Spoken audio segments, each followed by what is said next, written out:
Three HOA thugs with bolt cutters just broke into my family's century-old barn at 5:47 a.m. Too bad Sheriff Hendricks was waiting inside with his morning coffee and a federal arrest warrant. 8 months ago, Delilah Wainwright was just another nosy neighbor complaining about my barn's weathered red paint. Today, she's facing federal charges for mail fraud, criminal trespassing, and conspiracy to steal land worth $2.8 million in mineral rights she never knew I owned. The metallic clang of bolt cutters biting through my padlock echoed across the frosted Colorado morning. That sharp, bitter smell of cut steel mixed with old hay and wood smoke from my chimney. Then the barn door creaked open and 3 pairs of eyes went wide as dinner plates when they saw that shiny badge gleaming in the dawn light. Pure panic. 8 months of documented harassment about to become federal prison time. What would you do if your HOA tried to frame you to steal your family's century-old property? And where are you watching from? Drop your location below. I guarantee your area has HOA horror stories that'll make this look like amateur hour. But to understand how suburban Queen Bee Delilah Wainwright became a federal defendant, we gotta start from the beginning. My name's Ezra Blackwood, and this land has been in my family since 1923. My grandfather bought these 15 acres when Colorado was still more cattle than suburbs, back when a man's handshake meant something and neighbors actually talked to each other instead of hiding behind Ring doorbells and HOA bylaws. I'm 52, recently divorced, and work as an electrician around Jefferson County. After the divorce papers got signed, I moved back to the old homestead. Seemed like the right place to start over. The original farmhouse sits on a small rise, with grandfather's weathered red barn down the slope and a little apple orchard that still produces decent fruit if you don't mind the occasional worm. Every morning I'd sit on that wraparound porch with my coffee, listening to meadowlarks singing over the distant hum of Highway 36. The rich aroma of fresh ground beans mixed with the sweet scent of apple blossoms in spring. The barn housed my woodworking shop. Turned out I had a knack for custom cabinets and furniture. Nothing fancy, but it paid the bills and kept my hands busy during those long evenings when the house felt too quiet. Life was simple, peaceful even. Then the developers showed up. In 2019, some outfit called Mountain Vista Development bought up all the farmland surrounding my property. Within 18 months, they'd bulldozed 200 acres of prairie grass and slapped up a cookie-cutter subdivision they called Millbrook Estates. Identical beige houses with identical tiny yards, each one priced at $500,000 for what my grandfather would have called a chicken coop. My 15 acres sat right in the middle of it all like a stubborn island of reality in an ocean of suburban fantasy. The developers had tried to buy me out, of course. Offered me decent money, too. But this land isn't for sale. Never has been, never will be. By 2021, the new residents had formed something called the Millbrook Estates Homeowners Association. Started getting letters in my mailbox, certified letters with fancy letterhead talking about community standards and property value protection. They wanted me to join their little club, pay their fees, follow their rules. I laughed and threw the letters in my shop's burn barrel, where they crackled and turned to ash alongside wood shavings that smelled like cedar and pine. Turns out that was my first mistake. Apparently, laughing at HOA demands is like waving a red flag at a bull. That's when I met Delilah Wainwright. She showed up on a Tuesday morning in October, clip-clopping across my gravel driveway in those ridiculous high heels like she was heading to a board meeting instead of bothering a man trying to enjoy his coffee. 48 years old, blonde hair pulled back so tight it probably gave her headaches, wearing a business suit that cost more than most people's monthly rent. Mr. Blackwood? Her voice had that particular pitch that meant trouble, sweet as honey on the surface but with an edge that could cut glass. I'm Delilah Wainwright, president of the Millbrook Estates HOA. We need to discuss bringing your property into compliance with community standards. I set down my coffee mug and looked her over. Real estate agent, judging by the oversized business cards she kept waving around. Transplant from California, based on that accent and the way she kept glancing around my property like she smelled something unpleasant. Probably the honest scent of sawdust and motor oil instead of her preferred artificial vanilla air fresheners. Ma'am, I said, keeping my voice polite but firm. I appreciate you stopping by, but my property was here long before your community existed. I'm not part of your HOA, don't plan to be, and don't need to comply with anything except county code. Her smile never wavered, but something cold flickered behind those blue eyes. I think you'll find that's not entirely accurate, Mr. Blackwood. Your rustic aesthetic is affecting property values. Some residents are concerned about the type of clientele your little workshop attracts. There it was. The first shot fired. 3 days later, I found the violation notice zip-tied to my mailbox. Immediate action required. Structure violates Millbrook Estates CC and Rs Section 4.2. 1B. Non-conforming agricultural buildings prohibited within residential zoning overlay. Barn demolition or architectural compliance required within 30 days. Daily fines of $150 commence immediately. Failure to comply will result in lien placement and legal action. November rolled around, and Delilah wasn't kidding about those daily fines. Every morning brought a new violation notice zip-tied to my mailbox like some kind of bureaucratic advent calendar from hell. My barn was non-conforming. My gravel driveway was unapproved surfacing material. My pickup truck parked in plain sight was commercial vehicle display in residential zone. The woman had apparently appointed herself the violation fairy because these notices kept coming faster than I could burn them. $150 a day for the barn, $75 for the driveway, $50 for truck visibility. By her math, I owed the HOA over $4,200 in fines for the crime of existing on my own property for 6 weeks. But Delilah wasn't satisfied with just paper harassment. She'd organized a social media campaign that would have made a political operative proud. The Millbrook Estates Facebook group turned into her personal war room, filled with carefully angled photos of my property that made everything look like a junkyard. Comments poured in from neighbors I'd never met, calling my barn an eyesore and my lifestyle inconsistent with community values. I started checking that Facebook group like it was a train wreck. Horrifying, but impossible to look away.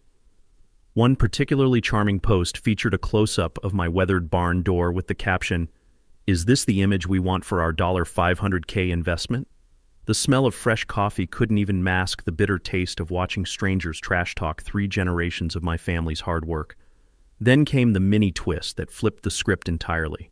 I was researching those violation notices online, diving into Colorado HOA law, when I decided to pull my original property deed from the county recorder's office. What I found made me laugh so hard I nearly choked on my coffee. When Granddad sold off portions of his land over the decades, he'd been way smarter than I'd given him credit for. The crafty old farmer had retained mineral rights to the entire original 40-acre parcel, including every square foot that Mountain Vista Development had built on. Every single house in Millbrook Estates sat on property where my family still owned what was underneath. But here's the kicker. Those mineral rights were worth serious money. A quick search showed oil and gas lease activity in our area going for $2,000, $5,000 per acre annually. Delilah's entire subdivision was sitting on my family's gold mine. Here's the legal nugget that saved my bacon. You can research property deed restrictions and mineral rights at your county recorder's office for free. Most homeowners don't realize they might own valuable subsurface assets that HOAs can't touch. Armed with this bombshell, I scheduled a consultation with Sarah Martinez, a property rights attorney in Boulder. It cost me $300, but watching her face light up when she read my deed was priceless.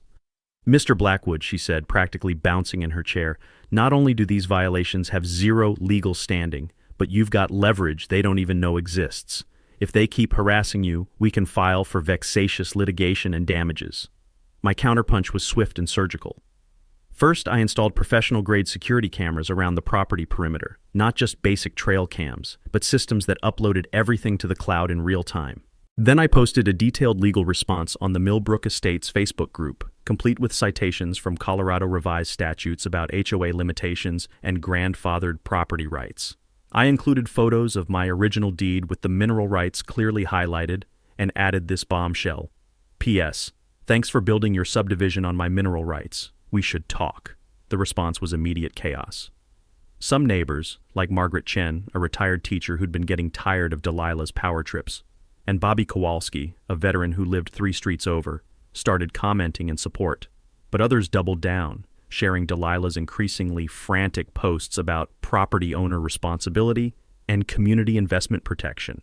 What really sent Delilah into overdrive was when I filed a formal harassment complaint with Jefferson County. Sheriff's Deputy Hendricks spent 3 hours at my kitchen table, documenting every violation notice, every social media post, every threatening letter.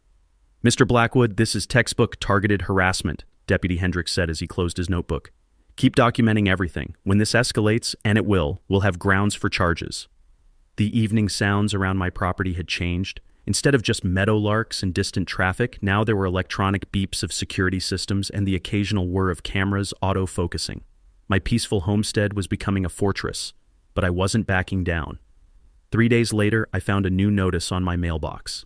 This one wasn't about violations, it was about mandatory fire safety inspections and emergency access compliance. Delilah was escalating to phase 2. March brought more than just melting snow, it brought Delilah's next level of crazy. The woman had apparently spent her winter months plotting because she came back swinging with the kind of bureaucratic warfare that would make a Soviet commissar proud. First came the fire marshal inspection notice. Official-looking letterhead, county seal, the works. According to this document, my barn posed an immediate fire hazard to surrounding residential structures and required emergency inspection within 48 hours. Failure to comply would result in county-mandated demolition for public safety. The smell of desperation was stronger than the coffee brewing in my kitchen that morning. I called the real Jefferson County Fire Marshal's office to schedule the inspection. The dispatcher sounded confused. "Sir, we have no record of any complaint or inspection request for your address, and we certainly don't send letters with 48-hour ultimatums." That's when I knew Delilah had crossed the line from harassment into fraud. The mini-twist came faster than I expected. I was showing the fake notice to my neighbor, Margaret Chen, when she squinted at the letterhead and said, "That's the same font my daughter uses for her school projects." Turns out Margaret's sharp teacher eyes spotted something I'd missed. The county seal was slightly pixelated, like it had been copied from a website. So I reverse-searched the letterhead and bingo. Template downloaded from officialdocsplus.com for $12.99. But here's the kicker that made me laugh out loud. The document metadata showed it was created on a computer registered to D. Wainwright Real Estate Services. The woman had literally used her business computer to commit federal fraud. I've seen smarter criminals in Saturday morning cartoons, but wait, it gets better. While researching Delilah's amateur forgery skills, I stumbled across something that made my blood run cold. Her brother, Marcus Wainwright, owned a commercial development company called Vista Commercial Properties, the same outfit that had been quietly buying up agricultural land throughout Jefferson County for strip mall development. Connect the dots, and suddenly Delilah's obsession with my property made perfect sense. She wasn't just some control freak neighbor. She was the advanced scout for a family business that wanted my land.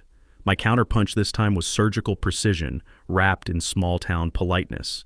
First, I contacted the real fire marshal and requested an official inspection.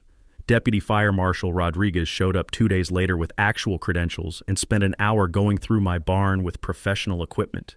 His conclusion? "Mr. Blackwood, this structure exceeds current fire safety standards. Better ventilation and sprinkler system than most new construction I've seen." I got that assessment in writing, officially stamped and notarized, with Rodriguez adding a personal note. Whoever filed that fake inspection request committed a serious crime. Next, I filed a formal complaint with the Jefferson County Sheriff's Office about the fraudulent government documents. Deputy Hendricks was becoming my favorite person in law enforcement. The man documented evidence like he was building a case for the Supreme Court. "This is federal mail fraud since she used postal service," he told me, carefully bagging the fake inspection notice. "Plus identity theft for impersonating a government official. She's looking at 5 to 10 years if convicted. Here's a golden nugget that could save your property. Always verify inspector credentials directly with the issuing agency. Unlicensed property inspections can result in federal fraud charges carrying serious prison time." But my favorite part of the counterattack was going nuclear with the family connection. I researched Vista Commercial Properties through the Colorado Secretary of State's business database and found incorporation documents listing Marcus Wainwright as president and Delilah as community development liaison. I posted the smoking gun evidence on the Millbrook Estates Facebook group. Interesting discovery. Our HOA president's brother owns Vista Commercial Properties, which has filed permits for strip mall development on agricultural land throughout Jefferson County. The same family business listed Delilah as their community liaison. Makes you wonder about the real motivation behind these property value concerns, doesn't it? The response was thermonuclear. Within 4 hours, that post had 1,247 comments and 389 shares. Neighbors who'd been supporting Delilah started demanding answers. Margaret Chen organized a petition for Delilah's immediate resignation. Bobby Kowalski started investigating Vista Commercial's other community liaison activities. 3 HOA board members resigned rather than be associated with the scandal. Delilah's retaliation was swift and increasingly desperate. Anonymous complaints flooded county offices about commercial activity in my workshop. My woodworking clients got threatening phone calls about unsafe working conditions and unlicensed contractor liability. Someone even called the IRS claiming I was running an unreported cash business. Each attack was more frantic than the last, but I documented everything with timestamps and recorded calls. I was building a federal case file that would make prosecutors throw a parade. The workshop smelled different now. Instead of just cedar shavings and wood stain, there was the sharp scent of legal documents and the metallic taste of justice getting ready to be served. But Delilah's next move would make her previous attempts look like amateur hour. By May, Delilah had lost 3 board members, half her neighborhood support, and what remained of her sanity. But cornered animals are dangerous, and Delilah Wainwright was about to prove she'd rather burn down the whole subdivision than admit defeat. The escalation started with a certified letter that made my previous violation notices look like love letters. This wasn't from the HOA.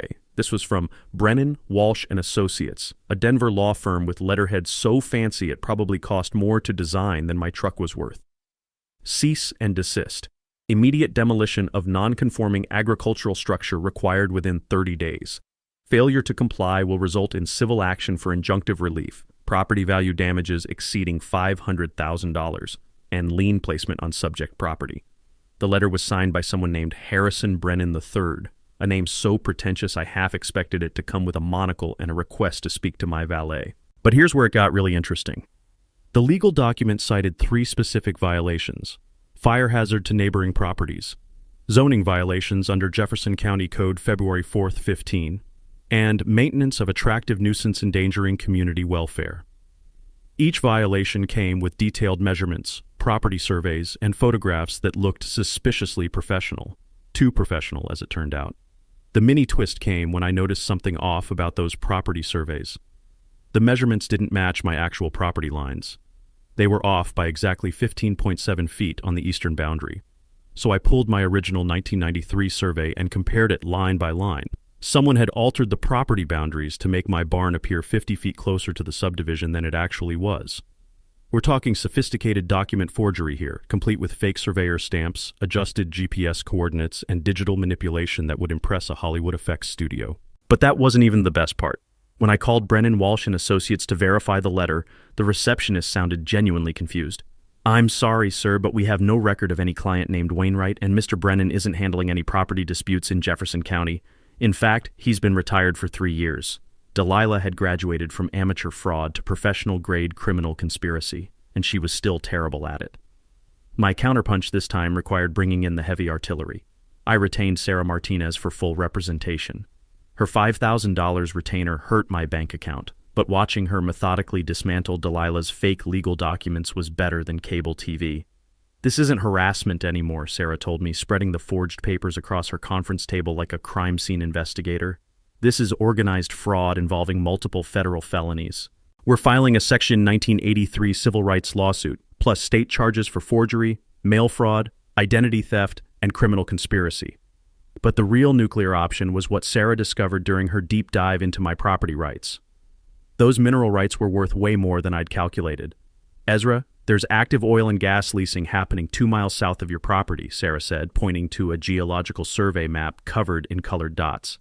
"Current market rate is $3,500 per acre annually, plus 18% royalties on production. Your 15 acres of subsurface rights are conservatively worth $2.8 million over a standard 10-year lease. Here's the golden nugget that saved me tens of thousands. Title insurance policies often cover legal defense costs for property disputes. Many homeowners don't realize this benefit exists and can cover attorney fees completely. Armed with this ammunition, I went public in the most spectacular way possible. I organized a Save the Barn community fundraiser at the VFW Hall, complete with barbecue, bluegrass music, and a presentation about property rights that would have made Thomas Jefferson weep with pride. The real showstopper was announcing that any mineral lease revenue would fund a community scholarship program. The response was overwhelming. Over 247 people showed up, including 3 county commissioners, Sheriff Davidson himself, and Channel 9 News from Denver. Margaret Chen brought 6 homemade apple pies. Bobby Kowalski organized a Veteran Honor Guard presentation. Even former Delilah supporters showed up with donation checks and sheepish apologies. The the sweet smell of barbecue smoke mixed with crisp mountain air and the satisfying aroma of community solidarity rising like incense. But the knockout punch came when Sarah took the microphone and announced our federal lawsuit filing. She'd brought poster-sized copies of Delilah's forged documents, complete with highlighted fraud sections and side-by-side comparisons. Ladies and gentlemen, this isn't neighbor harassment. It's organized criminal conspiracy to defraud Mr. Blackwood of property worth $2.8 million through document forgery and identity theft. The VFW hall went dead silent, then erupted like a volcano. Someone in the back shouted, "Lock her up!" and half the room burst into applause that lasted 3 full minutes. 5 days later, the Denver Post ran a front-page story. HOA president accused of $2.8 million land fraud scheme. The article included photos of my barn, copies of the forged documents, and quotes from a University of Denver legal expert calling it one of the most brazen property fraud cases in Colorado history. The consequences were immediate and devastating. Delilah's real estate license was suspended, pending criminal investigation. Vista Commercial Properties lost 4 major development contracts worth $15 million when the story broke. Marcus Wainwright issued a public statement throwing his sister completely under the bus. But instead of surrendering, Delilah went full scorched earth. The morning after the Post article, I woke to find my mailbox stuffed with anonymous death threats, my security cameras spray-painted black, and fresh tire tracks gouged across my front lawn spelling out "Move." The gloves were officially off, and Delilah was about to make her biggest mistake yet. The breakthrough came on a Tuesday morning in late June, buried in a stack of legal documents that Sarah Martinez had requested from the county recorder's office. I was sipping coffee on my porch, working through property deed research that would have put most people to sleep, when I found the paper that changed everything. It was my grandfather's original 1923 mineral rights deed. Not the summary I'd seen before, but the full document with all its legal attachments and amendments. And there, in faded blue ink on page 7, was a clause that made me nearly drop my coffee mug.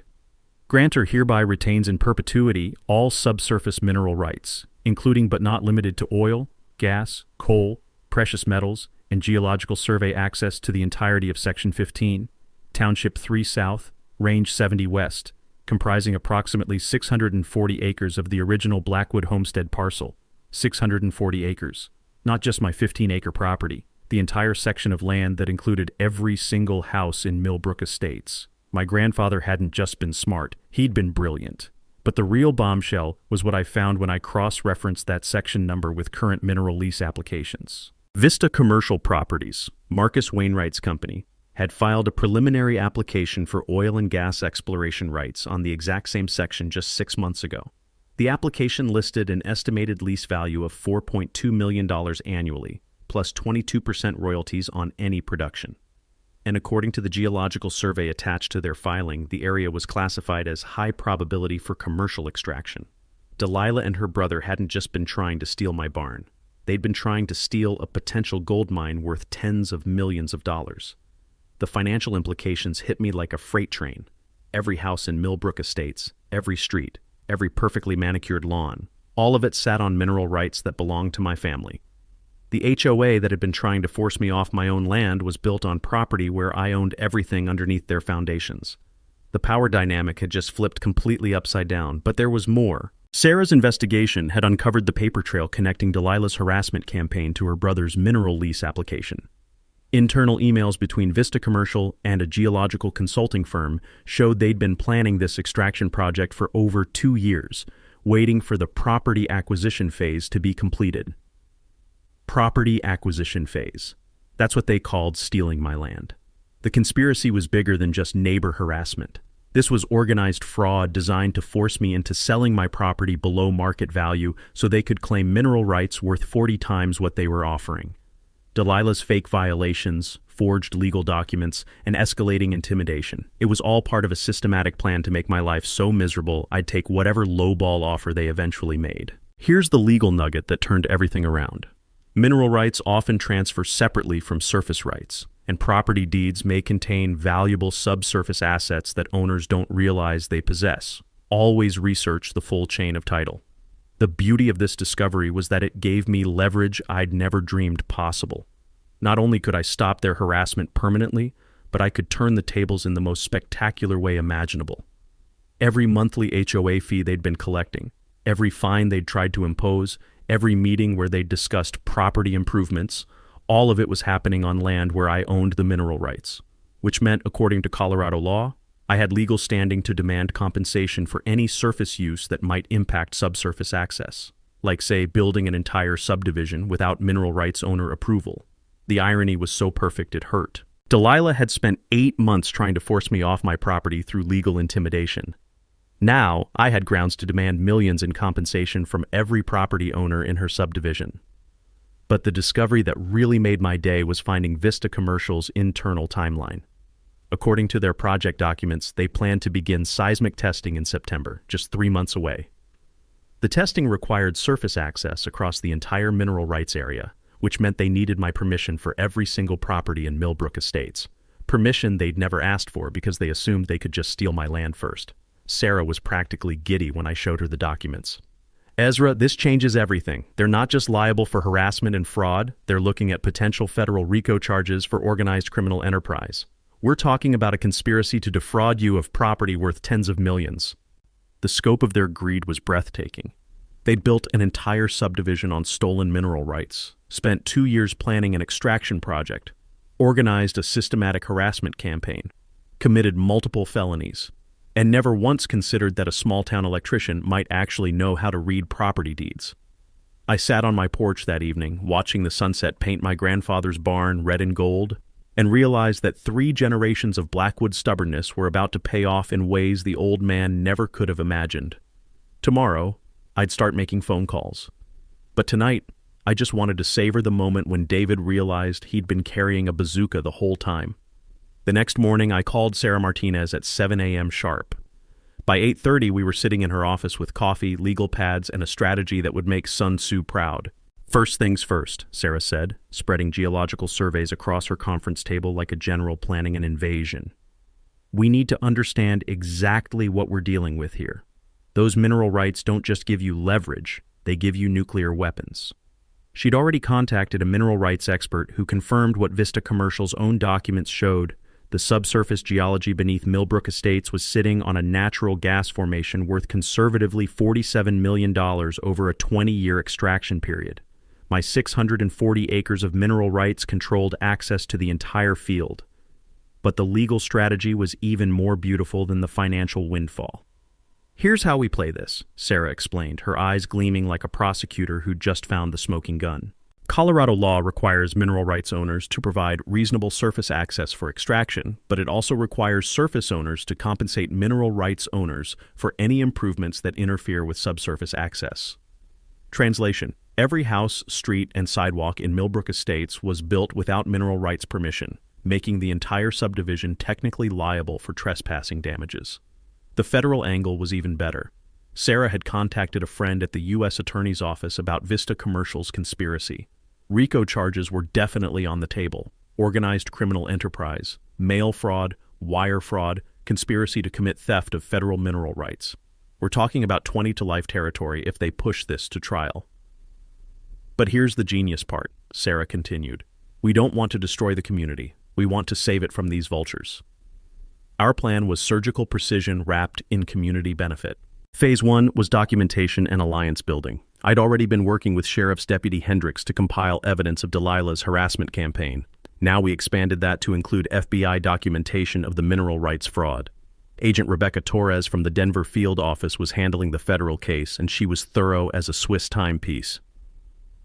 Mr. Blackwood, this is one of the most well-documented fraud cases I've seen, Agent Torres told me during our 3-hour interview. Your security footage, financial records, and paper trail make this a prosecutor's dream. We'll have arrests within 30 days. Phase 2 was financial planning that would benefit everyone except the conspirators. I'd consulted with a mineral lease specialist who helped structure a deal that would protect the community while maximizing revenue.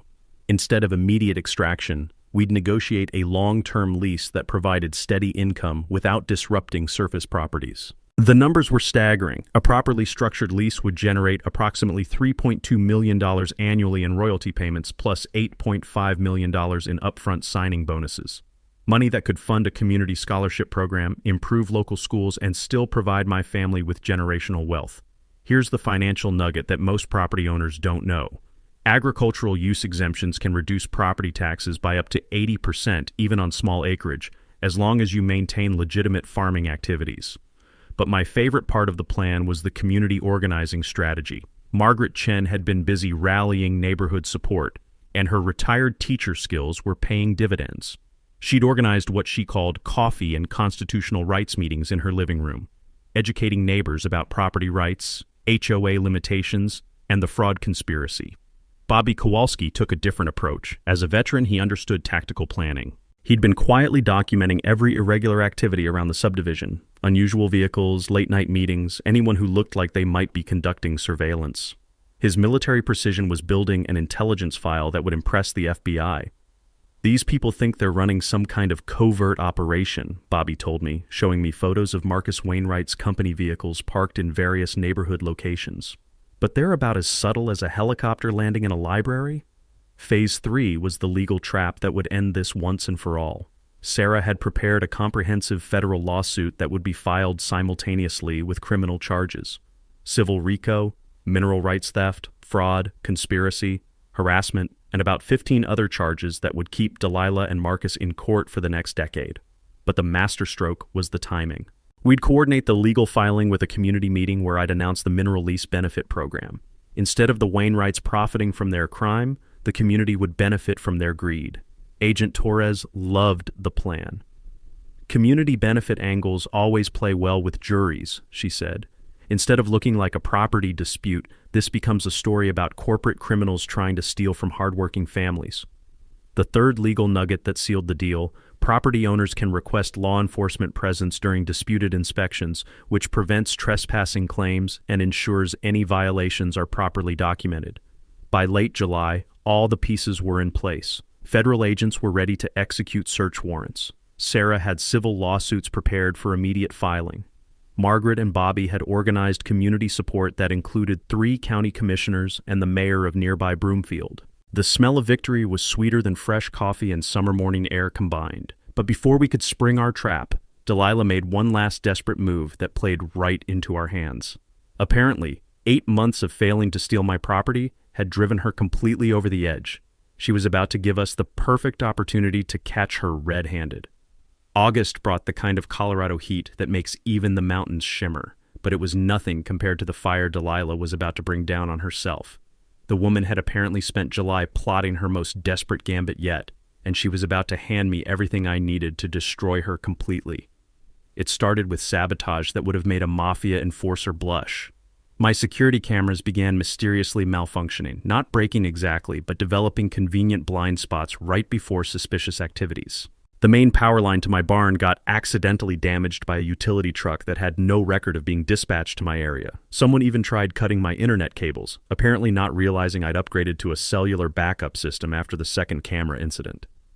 The amateur hour continued with harassment targeting my woodworking business. Anonymous phone calls flooded my clients' voicemails with warnings about unsafe working conditions and unlicensed contractor liability issues.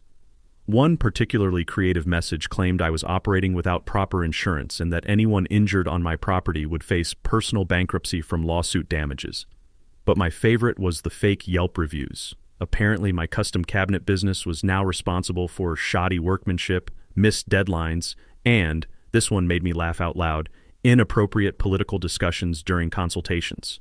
The reviews were so obviously fake that Yelp's algorithm flagged them within 48 hours. But not before I'd screenshot everything for evidence. The mini twist came when I discovered who was actually behind the sabotage. My backup security system, the one Delilah didn't know about, caught everything. Hidden trail cameras positioned around my property perimeter recorded Marcus Wainwright himself cutting my internet cables at 3:17 a.m. on a Tuesday morning. The infrared footage showed him clearly. Face visible, license plate readable, bolt cutters in hand like some suburban ninja who'd learned breaking and entering from YouTube videos. But the real smoking gun was the audio. My cellular backup system had caught a phone conversation between Marcus and Delilah where they discussed escalating pressure tactics and making life unbearable until he sells. They literally discussed committing federal crimes while standing on my property, apparently unaware that modern security systems record sound along with video. Here's a golden nugget for anyone dealing with property harassment. Recording conversations may be legal in one-party consent states like Colorado, but always verify local laws before using recordings as evidence in court. My counterpunch was swift and comprehensive. First, I delivered the sabotage evidence directly to Agent Torres at the FBI. Watching her face light up when she saw Marcus Wainwright cutting cables on high-definition video was better than Christmas morning.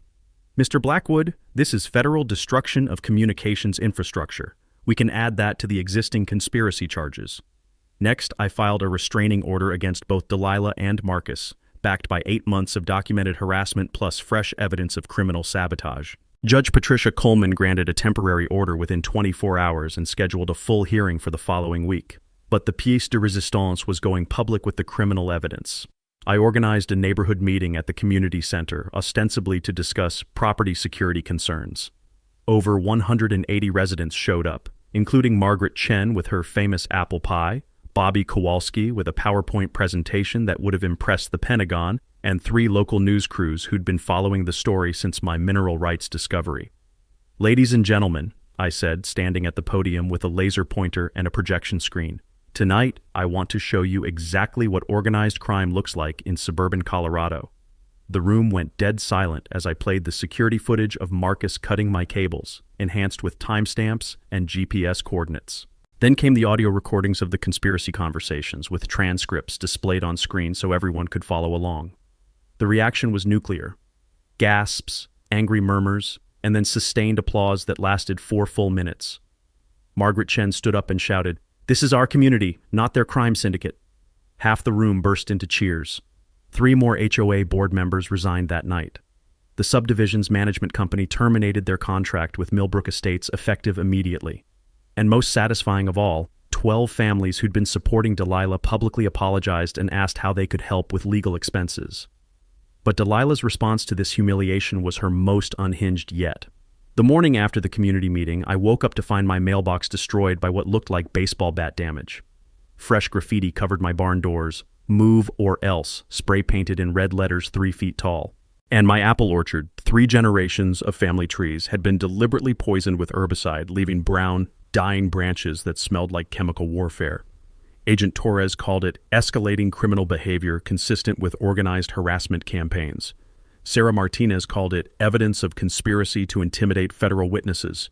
I called it the stupidest thing Delilah could possibly have done, because now she'd given me everything I needed to spring the final trap. The FBI had enough evidence for federal charges. The civil courts had grounds for millions in damages, and the community was so outraged that Delilah couldn't show her face in public without facing angry neighbors demanding justice. All I had to do now was sit back and wait for her to make the one mistake that would end this forever. I didn't have to wait long. September arrived with the kind of crisp mountain air that usually made me grateful to live in Colorado. But this year, it carried the scent of desperation and the promise of justice finally being served. Delilah was about to make her final, catastrophic mistake. The escalation began with what she probably thought was her masterstroke, a fake emergency county health inspection that would give her accomplices legal cover to search my barn for planted evidence. The documents looked impressive. Official Jefferson County letterhead, health department seals, and urgent language about hazardous materials requiring immediate inspection. According to this fabricated notice, my woodworking shop was allegedly storing unlicensed chemical substances that posed immediate danger to groundwater and residential air quality. The inspection was scheduled for 6 a.m. on September 15th, and failure to provide access would result in county-mandated property seizure for public safety. The smell of bullshit was stronger than my morning coffee. But here's where Delilah's desperation finally overcame her already questionable judgment. Instead of just sending another fake notice, she'd recruited 2 accomplices for what she called an official inspection team. Marcus Wainwright would pose as the lead inspector, while a third conspirator, some guy named Trevor Ash, who apparently owed Marcus money, would serve as the environmental safety specialist. The mini twist that sealed their fate came when I discovered their plan wasn't just to plant evidence. It was to discover hazardous chemicals that would justify immediate property condemnation and forced sale to Vista Commercial Properties for environmental remediation. My trail cameras caught them conducting surveillance runs past my property, timing my usual morning routine. and even testing their fake inspector badges on each other like community theater actors rehearsing a really expensive crime. But the best part was the audio pickup from their planning meeting in Marcus's truck parked right outside my property line. Apparently, they'd decided my barn was the perfect place to find illegal chemical storage because who's going to believe some redneck electrician over county health officials? That conversation alone was worth about 10 years in federal prison. My counterpunch was 8 months in the making, and it was going to be perfect. First, I contacted Agent Torres and Sheriff's Deputy Hendricks to coordinate law enforcement presence during the inspection. Both agencies were eager to catch the conspirators in the act of committing federal crimes on camera. "Mr. Blackwood, this is exactly what we've been waiting for," Agent Torres told me. "Breaking and entering, evidence tampering, impersonating federal officials, conspiracy to commit fraud. We're looking at RICO territory now." But the masterstroke was Sheriff Hendricks's suggestion to be waiting inside the barn when they arrived. "Let them commit the crimes first," he said with a grin that would have made Wyatt Earp proud. "Then we've got them dead to rights on federal charges." Here's the legal nugget that made this trap possible. Property owners can request law enforcement presence during disputed inspections, and any attempt to enter without proper authorization constitutes criminal trespassing regardless of fake credentials. The setup was military precision. Sheriff Hendricks would be positioned inside the barn with full recording equipment. Agent Torres and 2 FBI agents would be stationed in unmarked vehicles with visual confirmation of the property. I'd be in my farmhouse with a clear view of the barn and a direct radio link to all law enforcement. Sarah Martinez had civil lawsuit papers ready for immediate filing, including emergency injunctions that would freeze all Wainwright assets pending federal investigation. Margaret Chen organized neighborhood witnesses positioned at strategic locations with their own cameras. Bobby Kowalski coordinated with local media to ensure maximum coverage of the arrests. The trap was perfect, the bait was irresistible, and Delilah was about to walk straight into it. The night before the fake inspection, I sat on my porch listening to the sounds of preparation echoing across the valley. Radio checks between law enforcement positions. The distant hum of news vans positioning themselves just outside the property perimeter. The soft click of camera equipment being tested and retested. Even the autumn air seemed to hold its breath, waiting for justice to finally be served. At 5:30 a.m. on September 15th, I watched through my kitchen window as 3 figures in matching windbreakers approached my barn. Marcus Wainwright carried a clipboard and what looked like official inspection equipment. Trevor Ash had a bag full of what I assumed were the chemicals they planned to discover, and Delilah herself walked behind them like a general inspecting her troops before the final battle. They had bolt cutters, evidence bags, fake inspector badges, and absolute confidence that they were about to win this 8-month war. What they didn't have was any idea that Sheriff Hendricks was sitting inside my barn with his morning coffee, recording equipment, and federal backup, waiting for them to commit enough felonies to put them away for the next 20 years. The barn door was unlocked, just as they'd expected. The morning light streamed through the windows, illuminating their target perfectly. And when Marcus Wainwright pushed that weathered wooden door open, expecting to find an empty workshop ripe for evidence planting, he instead found himself face to face with the full force of the Jefferson County Sheriff's Department and the Federal Bureau of Investigation. The look on their faces was worth 8 months of harassment, fake legal documents, and criminal conspiracy charges. Justice was about to be served with a side of federal prison time. The barn door creaked open at exactly 5:47 a.m., and Marcus Wainwright stepped into what he thought would be his moment of triumph. Instead, he walked straight into the perfectly orchestrated downfall of an 8-month criminal conspiracy. Sheriff Hendricks was sitting on a hay bale in the center of the barn, steam rising from his coffee mug in the crisp morning air, badge catching the early sunlight streaming through the windows. His radio crackled to life as FBI agents moved into position around the property perimeter. "Good morning, folks," Sheriff Hendricks said, his voice carrying that particular tone of law enforcement satisfaction. "I don't suppose you have actual inspection warrants for this visit?" The silence was deafening. Marcus dropped his clipboard. Trevor Ash froze with a bag of chemicals halfway out of his backpack, evidence he'd been planning to plant throughout my workshop. And Delilah, standing in the doorway with her mouth hanging open like a fish, looked like she'd just watched her entire world collapse in real time. "Marcus Wainwright, Delilah Wainwright, Trevor Ash," Sheriff Hendricks continued, standing up and setting down his coffee with deliberate precision.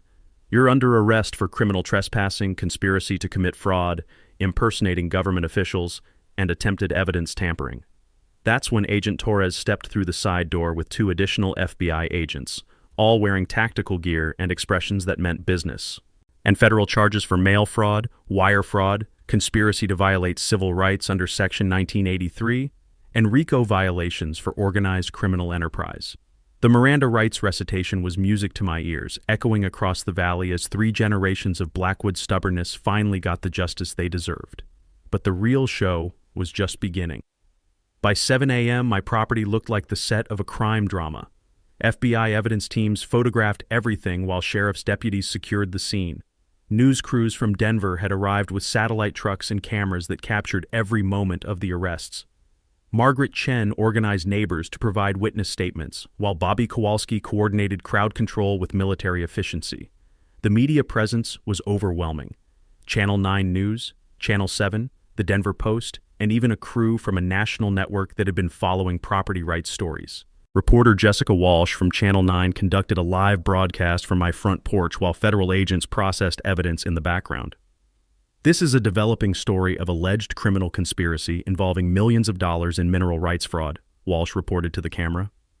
What began as neighbor harassment has evolved into federal RICO charges against a real estate development family accused of organizing an 8-month campaign to steal property worth nearly $3 million. But my mic drop moment came when Sarah Martinez arrived with a stack of legal documents and called an impromptu press conference right there on my front lawn. "Ladies and gentlemen," Sarah announced to the assembled crowd of neighbors, reporters, and law enforcement, "today's arrests represent the culmination of the most well-documented property fraud case in Colorado history. The evidence we'll be presenting in federal court shows a systematic conspiracy to steal Mr. Blackwood's mineral rights through harassment, document forgery, and criminal intimidation." She held up blown-up copies of the forged inspection notices, fake legal documents, and security footage of Marcus cutting my cables. What we have here isn't just neighbor harassment, it's organized crime disguised as homeowner association enforcement. The crowd of neighbors erupted in applause. Someone shouted, "About time!" and half the subdivision cheered. Margaret Chen wiped tears from her eyes while Bobby Kowalski saluted like justice had just been served with full military honors. But the moment that made 8 months of harassment worth it came when I stepped up to the microphone cluster that had appeared on my lawn. 8 months ago, Delilah Wainwright told me I didn't belong in this community, I said, looking directly at the news cameras. Today, I want everyone to know that the mineral lease revenue from this property will fund a scholarship program for local students, support our volunteer fire department, and help establish a community conservation fund. This land has been in my family for 100 years, and it's going to benefit this community for the next 100. The applause was thunderous. Neighbors who'd been divided by Delilah's campaign united in support of community benefit over corporate greed. 3 county commissioners who'd shown up for the press conference publicly endorsed the scholarship program. Even the mayor of nearby Louisville announced the city's support for property rights protection. Here's the final legal nugget that sealed their fate. Criminal trespassing charges apply to anyone entering private property without permission, even if they claim official authority. No residential association or fake government position overrides basic property rights. The financial consequences were immediate and devastating. Vista Commercial Properties lost their development contracts worth $23 million when news of the arrests broke. Delilah's real estate license was permanently revoked. Marcus faced federal charges carrying 20 to life sentences. Trevor Ash agreed to cooperate with prosecutors in exchange for reduced charges.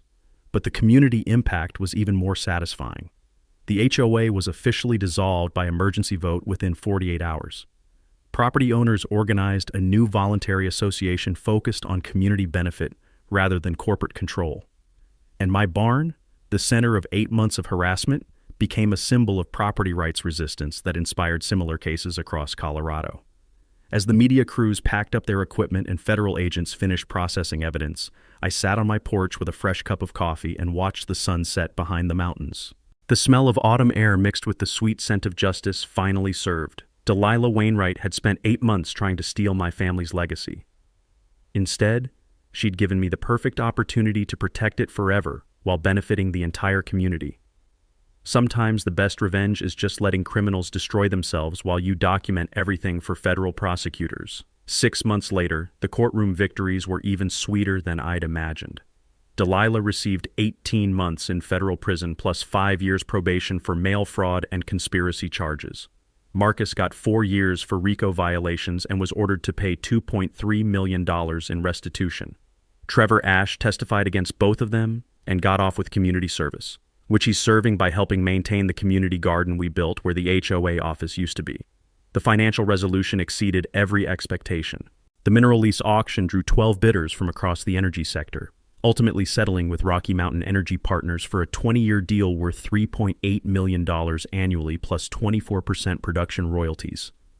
My attorney Sarah Martinez structured the contract to protect surface properties while maximizing community benefit, proving that good legal work pays dividends for generations. But the real victory was what we did with that money. The Blackwood Community Foundation launched in March with a $500,000 endowment for local scholarships. So far, we've funded college tuition for 8 students from Jefferson County, including Margaret Chen's granddaughter who's studying environmental law at CU Boulder. Bobby Kowalski suggested we add a veteran education program, which now provides trade school funding for military families transitioning to civilian careers. The annual Barn Festival has become a celebration of property rights and community independence that draws over 2,000 people each September. Local musicians perform on a stage built from reclaimed wood from my grandfather's original fence posts. Food vendors donate profits to the scholarship fund. Kids learn about agriculture, property rights, and why standing up to bullies, whether they're playground tyrants or corrupt HOA presidents, matters for democracy. My property itself has become something special. The barn now houses a woodworking cooperative where neighbors can learn traditional crafts while contributing to community projects. The apple orchard, replanted after Delilah's herbicide attack, produces enough fruit for a farmer's market that funds local school programs. And the farmhouse hosts constitutional coffee meetings every Saturday morning, where Margaret Chen teaches property rights law to anyone interested in protecting their homes. The health benefits of winning this fight were immediate and lasting. The stress-related insomnia disappeared. My blood pressure returned to normal. Even my woodworking improved. Turns out creativity flows better when you're not constantly watching for the next harassment campaign. I've completed commissions for 3 Denver restaurants and a custom kitchen that got featured in Colorado Homes magazine. More importantly, the community bonds forged during this fight created lasting friendships. Margaret Chen and her husband join me for dinner every Sunday. Bobby Kowalski and I built a workshop edition where he teaches veteran carpentry skills. Even former Delilah supporters like the Johnson family have become close neighbors who help with harvest season and community projects. The legal precedent established by our case has inspired property owners across Colorado. Sarah Martinez has handled 12 similar cases in the past year, all citing Blackwood v. Wainwright as precedent for fighting HOA overreach. The Colorado legislature passed new oversight requirements for homeowner associations, including mandatory disclosure of any conflicts of interest and criminal background checks for board members. Sheriff's Deputy Hendricks, who became Sheriff Hendricks after the November election, uses our case as a training example for property rights enforcement. Agent Torres received a commendation from the FBI director for her thorough investigation. And 3 law schools now include our case in their property rights curricula as an example of effective legal strategy combined with community organizing. But my grandfather's legacy lives on in ways that matter most. The land stays in our family, protected by conservation easements that ensure it can never be developed for commercial use. The mineral rights provide generational wealth while funding community programs that strengthen rural Colorado. And the barn still stands as a symbol that ordinary people can defeat corporate greed when they're armed with knowledge, patience, and really good legal representation. The final takeaway that summarizes everything: document every violation, research your property rights thoroughly, and never underestimate the power of community support when fighting institutional bullies. Last week, I received a letter from a family in Texas facing similar HOA harassment. They'd read about our case online and wanted advice for protecting their ranch from a subdivision development scheme. I spent 2 hours on the phone with them, sharing contact information for property rights attorneys and explaining how to document harassment for federal investigation. Because that's what this fight was really about, proving that families with deep roots and strong principles can protect their heritage from corporate predators who think money and legal intimidation can overcome a century of hard work and community ties. Every morning, I still sit on my porch with coffee, listening to meadowlarks sing over the distant hum of Highway 36. But now there are also sounds of children playing in the community garden, power tools from the cooperative workshop, and occasional laughter from Saturday's constitutional coffee meetings. The property that Delilah tried to steal has become the heart of a community that values independence, mutual aid, and standing up for what's right. Your turn. Have you faced HOA harassment or property rights violations? Share your story in the comments below. Your experience might help other families protect their homes. And if this story inspired you to research your own property rights, hit that subscribe button for more victory stories about ordinary people defeating corporate bullies. Next week, I'll tell you about the retired librarian in Kansas who used an 1880s railroad easement to stop a casino development and save her entire town. Because sometimes the best weapons against modern greed are very old laws and very determined people who know how to use them.